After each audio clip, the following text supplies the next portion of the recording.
The Texas Longhorns are heading to Manhattan for a key matchup against the Kansas State Wildcats. What makes their offense dangerous? Why is the K-State defense performing well? And most importantly, how does Texas match up on the road versus another ranked opponent? After the show, make sure to head over to Inside Texas. Stay up to date on your favorite team with high-level pre- and post-game analysis, constant recruiting intel, and the going-ons inside the program. Make sure to subscribe to InsideTexas.com today. Link in the description. Texas can't seem to close out wins on the road or against top teams. Well, that changed this Saturday night in Kansas. Without further ado, let's get into it.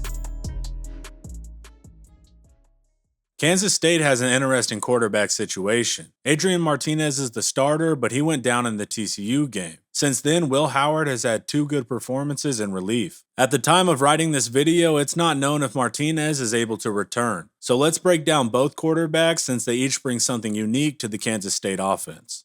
Adrian Martinez is a limited passer, and he has been his entire career. Martinez is last in the Big 12 in yards per attempt at 6.4. and 9th out of 13 Big 12 quarterbacks in completion percentage, only completing 63% of his passes. The arm talent just isn't there. Martinez is last in the Big 12 for big-time throws with 2, as well as the lowest big-time throw percentage. Only 1.4% of his passes are considered NFL-level throws. The production through the air is lacking, only accounting for 4 passing touchdowns for last in the league. Martinez has one strength to his passing attack, and that's in the intermediate game. He holds the #1 completion percentage in the league in that 10 to 19 yard range. But Martinez is second to last on anything over 20 yards, and he's middle of the road completing in the short game. His job is to make quick throws at the sticks or behind the line to keep the offense on schedule. More of a game manager in that regard. But the most important trait in that style is taking care of the ball, and he's done an excellent job of that, throwing 0 interceptions on the year. But this offense isn't built around the pass, especially with Martinez at the helm. It's an option rushing attack, and Martinez is an elite runner. He's the most effective quarterback on the ground by far. He has 73 carries on the year, putting up 615 yards and 9 touchdowns, all while averaging 7.1 yards per attempt. He's first in the Big 12 for all of those categories. He's a threat with designed runs, extending plays, or flat-out scrambling. Martinez can get loose and make big plays, leading the league on runs over 15 yards with the third highest 40% breakaway percentage. It's not a pure speed thing, with most sources having him in that 4.7 range, but he has excellent patience and vision as a ball carrier. Frankly, he sees the field better as a runner than a passer. And though you might get off easy in the pass against Martinez, his legs are a constant threat. But he went down during TCU, and he's been a game-time decision ever since with a bruised knee. In his place, junior Will Howard stepped in, and he's performed well. In just 2 games, he already has more passing touchdowns than Martinez. Howard has put up more than half of Martinez's passing yards with a third of the throws, and Howard is averaging almost 3 yards more per attempt. Howard undoubtedly has the better arm with 5 NFL-level throws compared to Martinez's 2. Kansas State's offensive coordinator, Colin Klein, has rejuvenated the offense from last year, but he especially opens up the pass game for Howard, and he's been able to introduce some fireworks into their game plan. Howard is currently completing at an insane 62% for 3 touchdowns in the deep game. He has doubled Martinez's deep completions in just 2 appearances. He's ranked as a top 10 quarterback in QBR in both of his games. Now, it's yet to be seen if this is due to Howard's natural progression or just a mirage. TCU is the 106th ranked passing defense in the nation, and Oklahoma State is dead last at 131st. But it's not like Howard is hitting wide open receivers on coverage busts. His reads and ball placement have looked good regardless of opponent. He's making the throws with DBs draped over his guys. Problem is, Texas is ranked 87th in the nation in pass defense, so there's no guarantees Texas will be the team to test Howard. But he's not perfect. He still needs to improve his overall completion percentage. He's at 60%, ranking 11th of 14 Big 12 quarterbacks. Though the pass game has been the most intriguing aspect of Howard's addition, he's mobile enough to pick up some yards and utilize their favored zone option runs. He is dealing with a shoulder injury as well, so Kansas State hasn't been running him as often as they'd like. He's nowhere close to Martinez's ability on the ground, but he can still run the offense to effect. Kansas State has a decision to make even if Martinez is healthy enough to return. The Cats are 101st in the nation for passing offense, but if Howard is the real deal, he provides them with the opportunity of being a balanced attack. What do you do? Could we even see both of them? It's an interesting question Chris Kleinman and staff will have to ponder in the coming weeks. But for now, the biggest key to stopping the Kansas State offense is through their run game, because if they get going on the ground, it's hard to keep up. Kansas State is 11th in the nation in rushing yards per game due to that combo attack of Adrian Martinez and Deuce Vaughn. Deuce was the best graded running back in the Big 12 in 2021, but let's see how he's doing in the current season when teams have keyed in to stopping him. Vaughn has the second most rushing attempts in the league with 153, with the second most yards at 907. And this makes sense, a lot of attempts equaling a lot of yards. But he's 7th in the league in yards per attempt at 5.9. He's 9th in the league for touchdowns with 5, and overall he's graded as the 9th ranked running back in the league. The first thing you'll notice immediately is Vaughn's speed and acceleration over short distance. If he can get to the edge or a clean hole, he's out of there. Displayed by him being 1st in the league in runs over 15 yards and 2nd in breakaway percentage at 49%. He's listed at 175 pounds, anywhere between 25 to 45 pounds underweight compared to average backs. Due to this, Deuce lacks the ability to consistently run through guys. He's 14th out of 19 running backs in yards after contact per attempt. If you get your hands on him early, you can stifle him, but inevitably he will get into space a couple times per game and he'll make you pay. So he's taken a step back production-wise on the ground this season, but Kansas State knows the key to unlocking Deuce is forcing him into the open field, so they make a consistent effort to utilize him in the pass game. He's the most targeted running back in the Big 12 with 29 targets, catching 24 of those for 125 yards. That yardage ranks 6th in the Big 12. He's still a dynamic threat capable of big plays. Teams have just found ways to slow the exciting running back since he burst onto the scene. The offensive line is the major key to Kansas State's rushing success. This is an experienced group with 4 out of 5 offensive linemen redshirt juniors or older. They rank 2nd in the league in average line yards. Individual production is there as well, with 3 run blockers in the top 25. Junior left guard Cooper Beebe is the 6th ranked run blocker. Left tackle KT Levinston is 17th, and center Hayden Gillum is 25th. The remaining 2 starters are no lower than 36 out of 61 Big 12 run-blocking offensive linemen. It's that classic hard-nosed, aggressive offensive line you're accustomed to seeing at K-State throughout the decades. But the group does struggle in the more finesse-focused world of pass blocking. The Wildcats rank 8th of 10 teams in offensive line pass blocking efficiency. They are tied for the 2nd most sacks at 6th, 5th in hurries at 43, and 5th in overall pressures at 54. The numbers are average, but they are 112th in passing attempts per game, so they make a lot of mistakes for a team that rarely throws the ball. Individually, left guard Cooper Beebe is the 1st ranked pass blocking offensive lineman, and he's just a sound player overall, only allowing 5.8% of pressures to come from his assignment. But then their 2nd highest graded lineman is 25th in right tackle Christian Duffy. It's a big drop, and the 3 remaining offensive linemen are all in the bottom half of the league. Due to an offense that prioritized the run for the bulk of the season, an offensive line that struggles to protect, and a weak passing quarterback in Martinez, the wide receivers haven't had an opportunity to shine until Will Howard stepped in.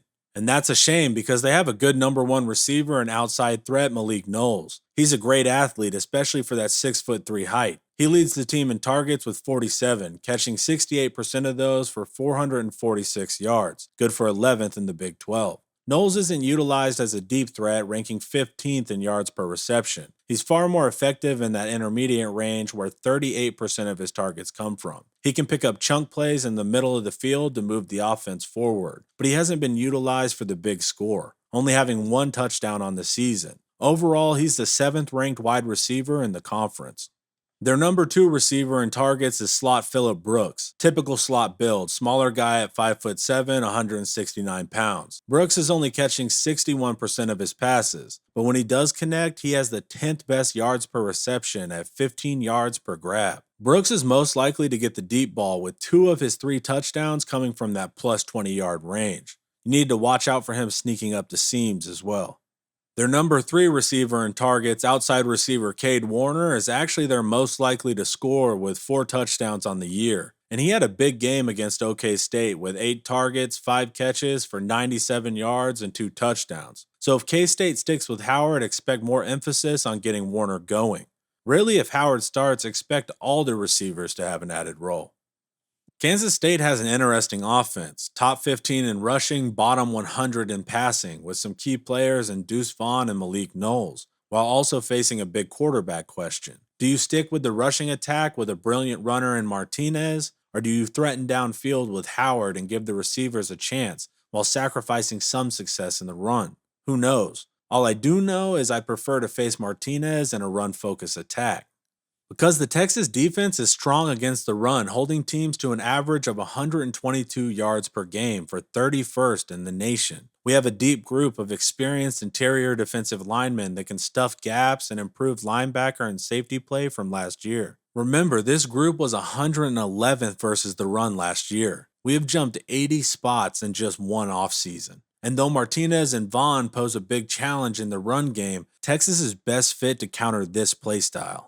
Coverage is where Texas is most vulnerable. We lack dominant edge rushers, our scheme tends to give up easy inside quick throws, and our secondary has been banged up in a couple key spots. Our early offensive success has actually been a detriment to the pass defense. Our big leads early force teams to abandon the run and air it out to keep up, skewing our coverage numbers. Due to this, Texas ranks 87th in the nation against the pass, and second in the Big 12 for passing plays percentage, with 56% of plays against our defense being passes. On a play-by-play level, Texas actually does average in passing play success rate, allowing 41% of passes to be successful for 6th in the Big 12. Texas ranks 3rd in passing play explosiveness, meaning teams don't make the big play on us often. The issue is allowing teams to extend drives on 3rd down or with poorly timed pre-snap penalties. This increases the volume of passes over time, and it's especially glaring when facing tempo teams with high play volume. Luckily, Kansas State is more ball control focused, ranking 96th in plays per game. Ideally, Kansas State stays on the ground with Martinez, so we can avoid Howard's passing focus as that's the better matchup for Texas.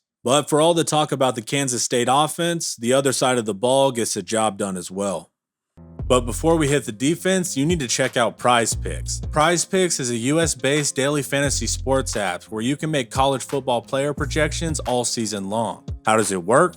You select 2 to 5 players and choose more or less on their projections. It could be passing yards, rushing yards, receiving yards, and more. And if those players score more or less than their Prize Pick projection, you can win up to 10 times your money on any entry. Just hop on the Prize Picks app or website, go to the college football tab, and check out the player projections. It's a smooth process where you can make your entries in 60 seconds or less with fast withdrawals. It's that easy. As a first-time depositor, use promo code TexasHomer, and you will receive a 100% instant deposit match up to $100. That's double your money up to $100 for your first time. So sign up for Prize Picks, use promo code TexasHomer at sign up, and add even more excitement to your game day. Link in the description. The Kansas State defense hits all the cliches. Well coached, assignment sound, aggressive, flies to the ball, plays fast. The whole 9 yards, but it's true. K-State even utilizes that 3-high safety structure made famous by Iowa State. Where they lack in raw talent, they make up for it in development and cohesion. Each individual phase of the game, run or pass, isn't elite on its own. The Wildcat defense just plays well across the board. The run defense is pretty good, above average statistically. They play a 3-down scheme often with a nose and 2 ends, but they can bring down backers on the line for that 4th rusher. Their best run stopper on the interior is nose Eli Huggins, ranked 13th, and they can spell him with the 22nd ranked Robert Hintz. On the edges, early round NFL prospect defensive end Felix Anudike Uzama is 15th, with 2nd string end Jalen Pickle ranked 22nd. The other starting end, Brendan Mott, is 27th out of 35 run-stopping edges. The Kansas State run defense has improved significantly at the 2nd level with their traditional starters all in the top 15. Will Austin Moore is 7th, Mike Daniel Green is 10th, and Sam Khalid Duke is 11th. But middle linebacker Daniel Green is dealing with an injury. Nick Allen stepped in at Mike, and he's still the 8th graded run stopper at off-ball linebacker. The secondary has 2 productive run stoppers, and corner Julius Brents ranks 7th. He's a big 6'4", very physical corner that can defeat blocks. Jack safety Drake Cheatham ranks 10th.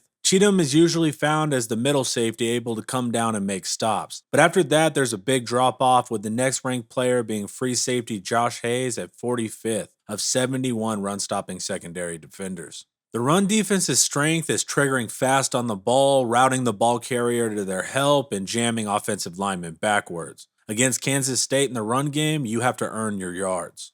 Kansas State does effective work against the pass as well. Knows Eli Huggins is an average pass rusher, but they improve on the edges. Edge Felix and Udike Uzama is the second graded pass rushing edge in the league, with 33 total pressures, including 7 sacks, 7 quarterback hits, and 19 hurries. He wins 19% of his pass rushes, and he'll be in the NFL soon enough. The end opposite him, Brendan Mott, also performs well as the 8th ranked pass rushing edge with 22 total pressures, including 3 sacks, 4 quarterback hits, and 15 hurries. At linebacker, you have the hybridized edge / off-ball linebacker in Sam Khalid Duke. He ranks as the first overall pass rushing linebacker in the league, with 17 total pressures, including 3 sacks, 5 quarterback hits, and 9 hurries, winning 22% of his pass rushes. Due to his edge-like frame, Duke drops down to be a 4th rusher on passing downs. He's the 2nd most sent linebacker in the entire Big 12. The remaining linebackers are all middle-of-the-pack pass rushers, but Kansas State still loves to bring heat on key 3rd and 4th downs. The secondary is rarely sent on the pass rush since that's pretty much covered between the defensive line and the linebacking core. But the most likely secondary pass rusher is corner Echo Boydo about twice a game. Dropping back in coverage, Kansas State has an excellent coverage linebacker in Will Austin Moore, ranked 1st in the Big 12. You'll find him quickly dropping to underneath zones and reading the quarterback's eyes. Sam Khalid Duke also holds his own as the 8th ranked coverage linebacker of 31 total players. Versatile guy.